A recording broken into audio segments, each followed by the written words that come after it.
Uma das coisas que é importante pensar como despesa, e pouco é falado sobre isso, é as reservas. As reservas. Imaginemos que você é uma empresa e que disse, eu faturo 100 mil euros por mês, é a minha média.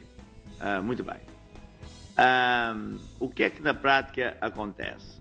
Acontece que você, sendo que isso é a média, pode uns meses receber, sei lá, 85, 90 mil euros e no mês seguinte receber 110 mil. E se você está sempre a contar com os 100 mil, de repente não lhe veio os 100 mil e você está ali à pele, chapa ganha, chapa gasta, é evidente que você vai ficar atrapalhado. Pode estar umas boas semanas ou meses atrapalhado porque estava tudo muito em cima de uma média ali que não é tão verdadeira. É o caso de muita gente que usa programas de computador para fazer o seu mapa orçamental, empresas, na verdade, e diz, a minha média é tanto e coloca como receita. Mas nunca se lembram de que a receita é uma receita provável e que pode haver oscilações e, por conseguinte, é importante ter uma reserva. O mesmo se passa com uma família. Porque, ok, você pode ter receitas até fixas, sabe? Que a empresa é boa, que sempre pagou, pronto, você conta com o seu salário, com as receitas que você tem a receber, mas, quem sabe, pode surgir uma despesa que você não estava à espera. Um arranjo qualquer no carro, uma ida ao dentista, não sei lá o quê.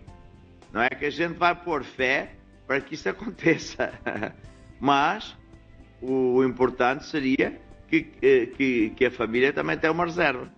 E esse fundo de reserva é como que uma almofada para a gente dormir bem, porque se houver qualquer variação, a gente sabe que tem lá a sua reserva que vai suportar isso. E muito mais importante se for uma empresa, porque a empresa que apenas põe os valores no mapa e fica à espera que o papel ou o computador que vai fazer o dinheiro vir, está enganado. Porque se ele está a pensar que todos os meses, em média, vai receber 100, mas é em média, porque pode haver um mês que receba mais e depois logo ter dois meses ou 5, olha, não correu tão bem. Se ele tiver uma reserva, já ele pode ultrapassar isso com muitíssima mais facilidade. Que reservas devíamos nós pôr? Bem, depende muito de tantos fatores. Assim, a tirar ao ar, eu diria que uma reserva normalíssima seria de 10%. Em alguns casos, nas empresas que têm grandes volumes e que têm um grau de certeza muito grande em relação às suas vendas e as suas despesas estão muito bem controladas, eles chegam a ter reservas de 3%, 2%, 3%, porque todo o resto está muito bem controlado. E, portanto, a probabilidade de falhar o seu mapa é muito pequeno. Portanto, os 3%, 4%, vá lá, 5%, mais que são suficientes. Há outro tipo de negócios em que as reservas têm que ir até os 30%, porque é um mercado muito volátil. Ora está muito em cima, ora pode estar 2 meses em baixo e ele tem que contar com as reservas, porque pode ter que poupar durante este mês ou outro, para que depois, é o caso das empresas, vivem muito à custa de coisas sazonais, como as férias, como coisas assim. É o caso também do nosso país, não é? A gente ouve falar os técnicos e ministros do antigamente, que é evidente que tinham muito mais sabedoria que os de hoje, que um dos grandes problemas do nosso mapa orçamental de Portugal é que eles estão a contar com aquelas receitas, mas não têm reservas nenhumas. E que já se está mesmo a ver que com as receitas que eu estou a contar, que a grande probabilidade é que eles não atinjam aquelas metas. mas não estão a pôr reservas nenhumas para o caso de não atingir. Portanto, é evidente que o Estado é como uma grande empresa, não é?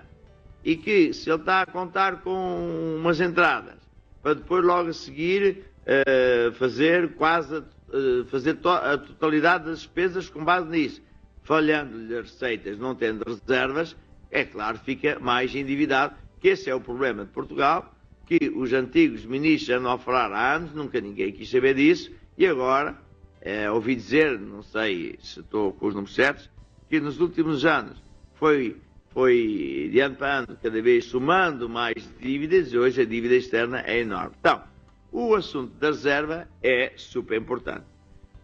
Hoje em dia também, as pessoas, quer seja você individual, sua família, você como família ou empresa, têm que estudar muito mais acerca destas matérias, muito mais porque o mundo está muito competitivo, o mundo está muito interdependente uns dos outros, o mundo está muito mais tecnológico. Eu lembro-me que a minha avó nem nunca trabalhou, nem sabia ler nem escrever porque não precisava. Ora, hoje, e não trabalhava. No tempo mesmo da minha mãe, poucas pessoas, senhoras, trabalhavam. A minha mãe trabalhava porque era professora, gostava. E havia médicas que gostavam de ser médicas. Mas grande parte das senhoras não trabalhavam, não precisavam. Agora, hoje, é raro a senhora que não precise de trabalhar. Mesmo quando tem bebés, infelizmente, tem que pôr na creche porque precisa daquela receita. Então, as mudanças são grandes. E as pessoas estão num país, que é o nosso, onde não há cultura de estudarem. Você vai para o Brasil, e eu lembro-me de conhecer o Brasil há 20 e bastantes anos, e estar impressionado, porque o brasileiro, no meio daquela grande crise que ele passou durante anos e anos e anos e anos, ele estudava à noite, ele se aplicava, ele ia para a universidade, ele aprendia montes de coisas. E nada é por acaso. O Brasil hoje está uma mega potência, os brasileiros estão mesmo a vencer, mas podemos olhar para os alemães, podemos olhar para a Noruega, para a Finlândia, podemos olhar para tantos outros países onde as pessoas têm essa preocupação de estudarem, se atualizarem, de aprenderem mais acerca das coisas. E lembro-me também que há uns, sei lá, 10, 15 anos atrás, muita gente era preguiçoso, quer lá saber de computadores. Hoje, até nos países mais pobres, uma mera telefonista que não saiba manejar bem um computador, ela não tem emprego. Não tem emprego. E, portanto, hoje em dia há muita gente, né? Muita gente, mesmo empresários, que não querem saber de computador nem de internet. Então, o meu conselho é o seguinte: estude, aplique, modernize-se, porque o seu futuro depende daquilo que você vai aprender hoje. Tudo isto pode ser pensado assim: tá, mas você está a falar de Deus? Estou, porque Deus não vai fazer tudo. Quero só lembrar, por exemplo, a história do rei Saul e do David. O rei Saul estava à frente de um exército, ele tinha o seu exército, mas estava confrontado com o exército de um gigante, que era o Golias. E o homem ficou tão atrapalhado, tão atormentado, que ficou como que hipnotizado, paralisado, de medo, com o problema, contas por pagar, vamos assim dizer, etc.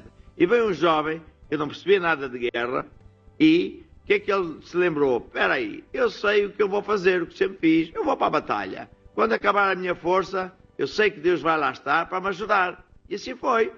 Foi o que Deus fez com o rapaz. Ele foi para a frente e o gigante ia matá-lo. Mas o rapaz fez o que sabia. E quando acabou as forças do rapaz, Deus atuou e o miúdo venceu. Assim sou eu e assim é você.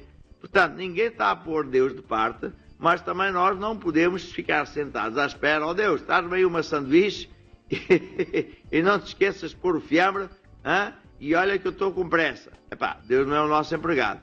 Mas se nós fizermos o nosso papel, o melhor que a gente sabe, e se honrarmos a Deus vindo à casa de Deus, então você pode confiar que Deus, onde acabar a sua sabedoria, as suas forças, Deus vai lá estar para completar aquilo que você não sabe fazer nem consegue fazer.